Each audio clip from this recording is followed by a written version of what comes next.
Guys, so this video is going to be different from what I usually do because we're somewhat going to touch on some political stuff here. I want to keep most of the video fairly vague and hopefully relatively lighthearted because, I don't like dwelling on this stuff, and I have high hopes for the future, but politics is important in our lives. I know there are a lot of people that don't really think about it too much, but at the same time, it does affect everybody, even when you choose not to see it, right? And so personally, although I don't really get into this too much on like my Discord and stuff, I am what I would consider a progressive. I would consider myself a leftist, right? I believe personally that like at least one of the functions of society or government is to basically do the things for you that as an individual you can't reasonably be expected to do for yourself. There are a lot of people that try to tell you if you're suffering, oh, pick yourself up by your bootstraps or whatever. But we're at a point where even though this is the wealthiest country, apparently, a lot of people can't afford the bootstraps to pick themselves up, right? Society isn't set up in a way to help you when you're down, but when you're up, when you're really succeeding, it's definitely there for you to help you. There are a lot of wealthier people who, get so many tax breaks for this and that, and there's so many ways that they do it too. I could get into that all in another video via the stock market or the different philanthropy projects and stuff like that. So aside from all that though, I was talking to my mom earlier. If you guys don't know, I am a full-time at-home caretaker. My mom actually suffered a stroke a couple of years ago. Thankfully, she has her mental faculties, so we're very fortunate in that. And she's doing fairly well overall, but she does struggle with several things, and so I am there for her for that. That said, of course, living in Missouri, it's a bit of a struggle to do that kind of stuff. And I have lived most of my life kind of struggling. There are a lot of people who say, oh, people can't afford a $400 savings or something like, or $400 emergency or something like that. And there have been a lot of times where I've saved up several grand, but so far I can think of at least 6 where all of them we've had an emergency come up where basically it has taken everything from us. So we've been in that boat several times. We're kind of going through one of those phases right now, unfortunately, but we are trying to work through it. That said, of course, we were having a conversation earlier. I don't remember exactly what started it, but of course we were talking about like, wealthy people and stuff.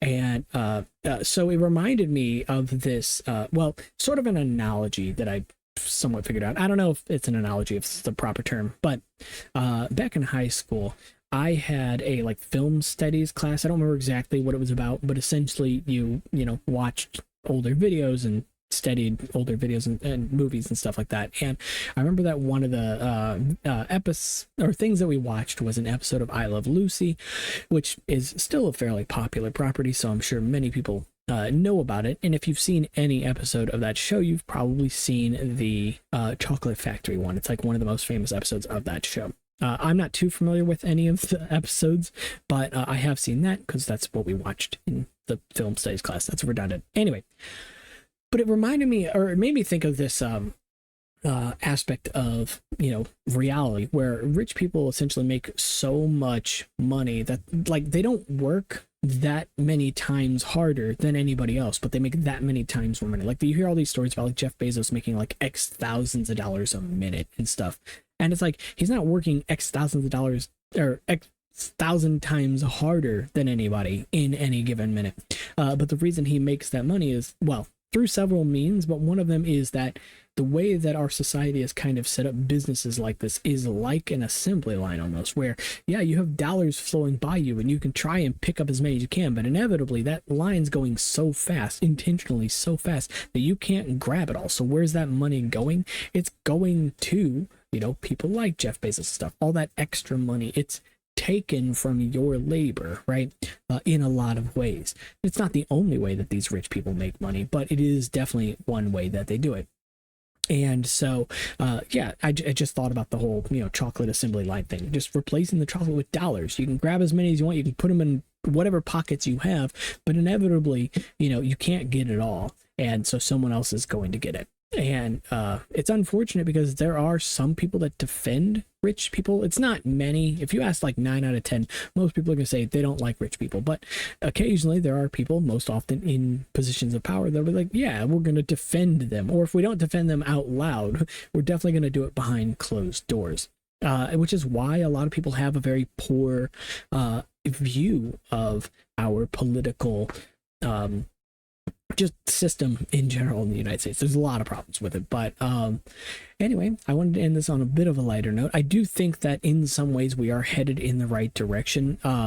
There are, even some recent changes with like the NLRB and stuff that I'm just shocked by, because in a way we're sort of living through like a renaissance of union power and stuff like that. Although there aren't like as many unions trying to like start up as there were, decades ago. It's easier now than it has been for at least the past few decades, and that's really good, right? You might be told, at works, I've been through too many work seminars, whatever they want to call them, right, where they'll be like, and unions are bad, and don't talk to union people. They'll try to come in here and they make them seem like they're some underground mob or something. Like, no, like all a union is in most cases, not to say there aren't corrupt people in them, of course. Every structure of society has corrupt people in it, but the whole purpose of like a union in most cases is to give you collective power. Because if you sued a company like Walmart right now, it's you versus the entire company of Walmart and their lawyers, right? Which is exactly what Walmart would want. Walmart doesn't want you having any power. Versus if you had a union, well, now it's your union versus Walmart. Walmart's still got a lot of power, but at least you have a union behind you. Maybe you can afford lawyers now. Maybe you can, a team of lawyers or what have you, right? Again, these are all just examples. I'm not pulling up anything specific, but I have worked for Walmart. I've worked for other companies, so kind of why I'm using these examples. But yeah, that's pretty much it for this video. So if you guys did like this, make sure to leave a like and subscribe. If this is content that you guys actually enjoy, then I'd be glad to give more, curated videos and stuff, something I put a little more effort into.